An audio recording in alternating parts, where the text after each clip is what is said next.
तपाईहरुको बीचमा गराउन चाहन्छु।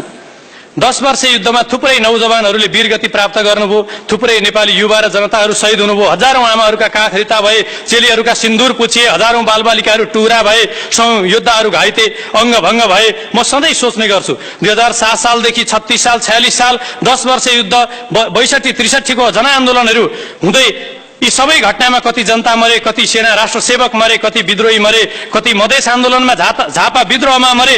राजनीतिक व्यवस्था परिवर्तन गर्ने र देश विकास गर्ने नाममा धेरैले वीरगति प्राप्त गरे, धेरै मरे।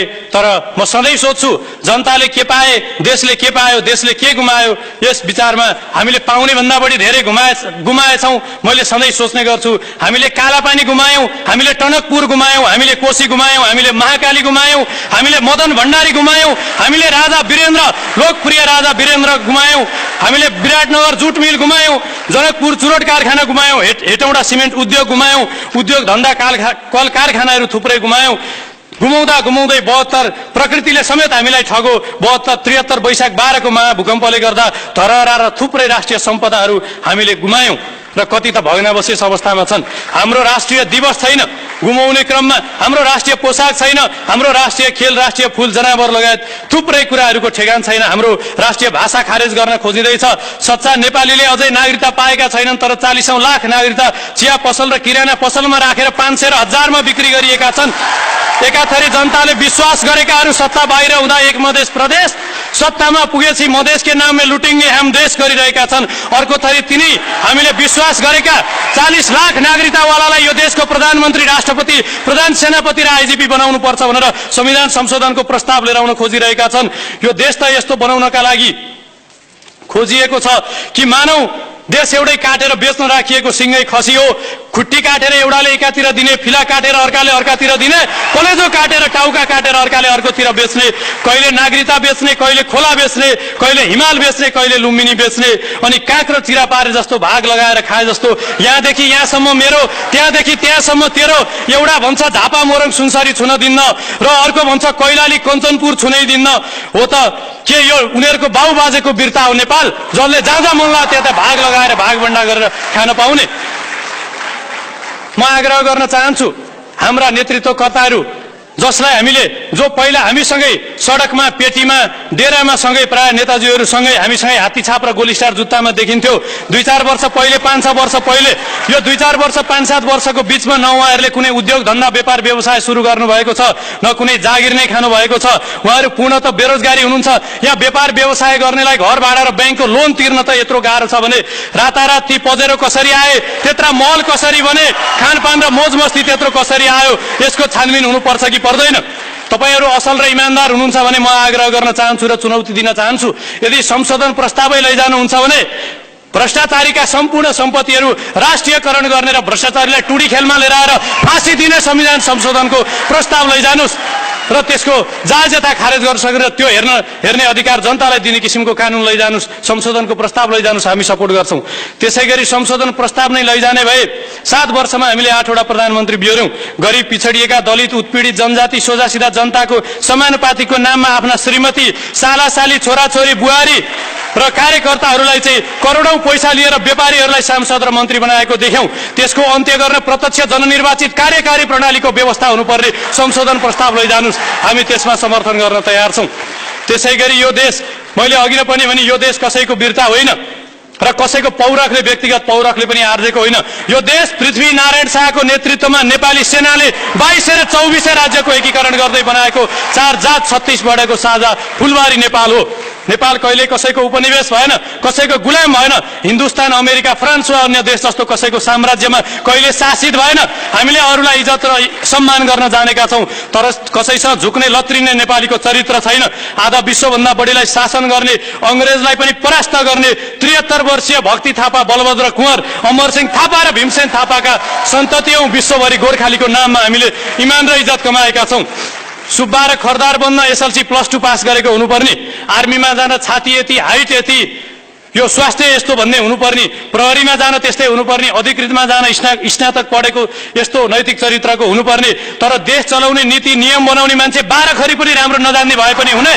त्यस कारणले संविधान संशोधन प्रस्ताव नै लैजानुहुन्छ भने सांसद, मन्त्री र प्रधानमन्त्री बन्ने व्यक्तिको योग्यता स्नातक, स्नातकोत्तर वा त्यस सम्बन्धमा विज्ञता हासिल गरेको व्यक्तिले मात्रै बन्न पाउने प्रस्ताव लैजानुस्, हामी समर्थन गर्छौं। त्यसैगरी संविधान संशोधन प्रस्ताव नै लैजाने भए प्रधानमन्त्रीकै कुर्सीमा मर्न खोज्ने, पार्टी अध्यक्षमै मर्न खोज्ने परिपाटीको अन्त्य गर्दै रोगी र वयोवृद्ध नेताजीहरूलाई घरमै बस्ने, आराम गर्ने, उपचार गर्ने, धर्म कर्ममा राख्ने र नयाँ उत्साह उमङ्ग भएका युवाहरूलाई सल्लाह सुझाव दिने प्रस्ताव लैजानुस्, हामी स्वीकार्छौं।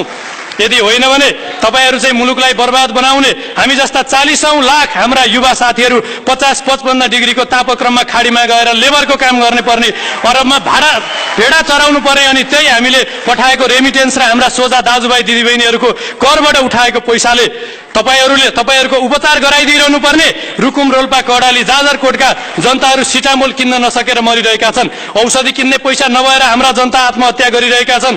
जीवनजल खान नपाएर, झाडापखला, निमोनिया औषधि खान नपाएर, खाने कुरा खान नपाएर कुपोषणले जनता मर्नुपर्ने, अनि नेताजीहरूलाई हाछेउ आए भारत, पेट दुखे सिङ्गापुर, टाउको दुखे अमेरिका लगेर हामीले उपचार गराउनु पर्ने, अनि पढे लेखेका +2 र ब्याचलर गरेका युवा साथीहरू देशमा भविष्य अन्धकार देखेर क्यानाडा, जापान, अमेरिका, अस्ट्रेलियन एम्बेसीमा पासपोर्ट बुझाउन जानुपर्ने, मेरा किसान बुवा आमाले 1 बोरा चामल किन्न बिजन लिन महिनौं भौतारिनु पर्ने, कर्मचारी युनियनमा कांग्रेसले यति सिट जित्यो रे, एमालेले यति सिट जित्यो रे, माओवादीले यति सिट जित्यो रे, एउटा खरदारले सचिवको सरुवा गर्छ, कर्मचारी पार्टीका उनकी देशका हुन् र पैसा चाहिँ हामीले कर तिरेर तलब खुवाउने कर्मचारीलाई, अनि काम कांग्रेस, एमाले, माओवादी पार्टीका काम गर्ने। त्यसकारणले यो कुराले राष्ट्रसेवक कर्मचारीलाई पनि अप्ठ्यारो परेको छ।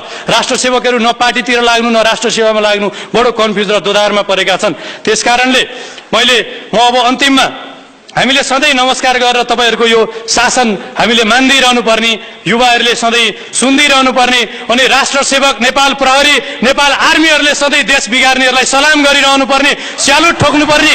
म चुनौती दिन चाहन्छु, यस्तो नराम्रो दिन नआओस्, हामीले देख्नु नपरोस्, ताकि कस्तो देश बेचुवालाई सलाम ठोकेर सुरक्षा दिएछु भनेर आफ्नै अंगरक्षकले गोली ठोकेर मारेको देख्नु नपरोस्, त्यो सुन्नु नपरोस्।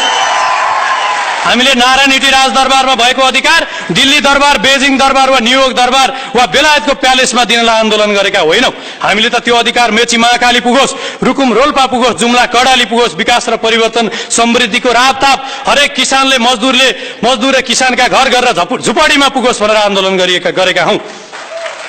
हुन त हामी पनि मूर्ख छौं, हामी बालुवाबाट तेलको अपेक्षा गर्छौं। 2073 वैशाख 12 को भूकम्पले जनता घरबार विहीन भएर खुल्ला आकाशमुनि सुत्केरी वृद्ध बालबालिका बिरामीको बिजोग भएको अवस्था थियो। जनप्रतिनिधिहरू लाजै नमानी संसद भवनबाट एक-एकवटा त्रिपाल काखी च्यापेर मुसु हाँस्दै घरतिर लाग्नुभयो। अहिले लाखौं नेपाली घरबार विहीन छन्। पहिलो किस्ताको 50,000 भूकम्प पीडितले अझसम्म पाइसकेका छैनन्। नाकाबन्दीको भारले पुर्याएको घाउ निको भएको छैन। नेताहरूलाई सरकार फेर्न र उही सत्ताको खेल खेल्न ठिक एउटा पाल्ता नछोड्नेले तलब बढायो भनेर के आश्चर्यमा पर्नु। इज्जत त लाज हुनेको पो हुन्छ, लाजै नभएको के इज्जत हुन्छ। विश्वको जलस्रोतको दोस्रो धनी देश, लोड सेडिङ मुक्त गर्न हामी बाहिरबाट बिजुली किन्ने रे, हातमा सलाई लिएर आगो खोड्न हिँड्ने हामी। त्यसकारण विकास र समृद्धि, परिवर्तन र समृद्धि पनि हामी स्वाभिमान गुमाएर समृद्धि चाहन्नौं। हामी स्वाभिमान सहितको समृद्धि चाहन्छौं। हाम्रो परराष्ट्र नीति, हाम्रो विदेश नीति, हाम्रो सुरक्षा नीति अर्काको हातमा दिने अनि हामी धनी भएर बस्ने, त्यो कदापि हुन सक्दैन। हाम्रो सुरक्षा नीति, हाम्रो यहाँको विदेश नीति, हाम्रो परराष्ट्र नीति हाम्रै हातमा हुन्छ र हामी समृद्ध पनि बन्छौं र बनाउँछौं। र म धेरै अब भूमिका नमानिकन म आग्रह गर्न चाहन्छु उहाँहरूलाई, राजनीति गर्ने श्रीमती, समधी, कार्यकर्ता साथीहरूलाई जागिर खुवाउने, राजदूत, डीसीएमहरूलाई भनेर छोराछोरीलाई स्कलरशिपमा पठाउने, घर बनाउने, गाडी चढ्ने, पैसा कमाउने बाहेक क्षमता, उहाँहरूको राजनीतिक क्षमता मुलुक परिवर्तनको देखिएन। त्यसकारणले उहाँहरूलाई हालसम्मको योगदानको लागि हामी धन्यवाद ज्ञापन गरौं। हामी गाली पनि गर्दैनौं र हामी सबैले एकबद्ध भएर उहाँहरूलाई भनौं, हामी आग्रह गरौं, हामी तपाईहरुलाई हात्तीवन, गोदावरी र यो गोकर्ण रिसोर्ट बराबरकै घर बनाएर दिन्छौं। हामी पजेरो पनि दिन्छौं, हुस्की र पकेट मनी पनि दिउँला, शपिङ पनि गर्दिउँला, छोराछोरी पनि पढाइदिउँला। कृपया सल्लाहकार भएर बस्नुस्, देश चलाउन सक्षम र राम्रा युवाहरूलाई दिनुस्। जाबो एउटा पेट त कुकुरले पनि पालेको छ। त्यसकारणले गर्दाखेरि हामीलाई परालको त्यान्द्रो ढोडको लौरो जस्तो खुट्टा भएको नेतृत्व चाहिएको होइन। चट्टान र पत्थर जस्तो, त्यो पनि रुबीपन्ना, क्वार्ज र मिनरलहरू जस्तो बहुमूल्य, दृढ, इमानदार, कर्तव्यनिष्ठ, भिजनरी, देशभक्त नेता चाहिएको छ।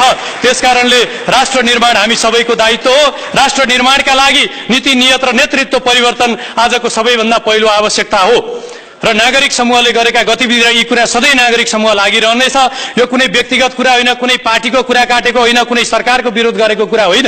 यो देशको वर्तमान राजनीतिक परिस्थिति, राष्ट्रिय समृद्धिका लागि हामी वृद्धलाई वृद्धाश्रममा पाले जस्तो मन्त्री प्रधानमन्त्रीका कुर्सीमा राखिदिरहने, हामी सधैँ अरबमा गएर भेडा चराइरहने, यहाँ बेरोजगार भएर भौतारिरहने, यो हुन सक्दैन। हामी तपाईहरूलाई पनि गाली गर्दैनौँ, नराम्रो भन्दैनौँ। जे जति गर्नुभयो देशको लागि धन्यवाद, आराम गर्नुहोस्। देश सक्षम व्यक्तिहरूले चलाउँछन्, त्यसरी अगाडि बढोस्। तर नागरिक समूह आफै राजनीतिमा जाने होइन, सक्षम व्यक्तिहरूलाई नागरिक समूहले सहयोग गर्ने हो। यही अनुरोध र आह्वान तपाईहरूलाई गर्दै राष्ट्र निर्माण हामी सबैको साझा दायित्व हो कि होइन? हो कि होइन? हो। त्यसो हो भने सबैजनाले एक स्वरले भनौँ, सबैजनाले जोडले भनौँ, नेपाल आमा की, नेपाल आमा की, नेपाल आमा की। हस्, धन्यवाद। जय मातृभूमि। Thank you.